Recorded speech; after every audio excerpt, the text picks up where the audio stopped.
Kolkata two Digha trip ছিল। এটা আমার লাইফে ফার্স্ট ছিল, যেটা 200 কিলোমিটারের ট্রিপ ছিল from new town. Kolkata means new town থেকে আমার এই ট্রিপটা ছিল।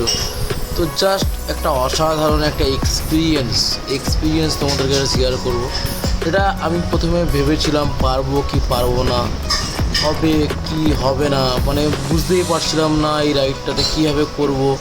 এটা সাডেনলি রাইডটা আমি কমপ্লিট করেছি উইথ মাই ফ্যামিলি মেম্বারের সাথে। তো আস্তে এটা একটা রিস্কিও ছিল, বাট আমি সেই রিস্কিটাকে সেটা নিজে ভেবেছি হ্যাঁ আমি পারবো। তো অবশ্যই এটা আমি একটা জিনিস তো আমি বুঝতেই পেরেছি, অবশ্যই নিজেকে মনের জোর রাখতে হবে ভাই। মনের জোর থাকলে যে কোনো রাইড তুমি করতে পারবে।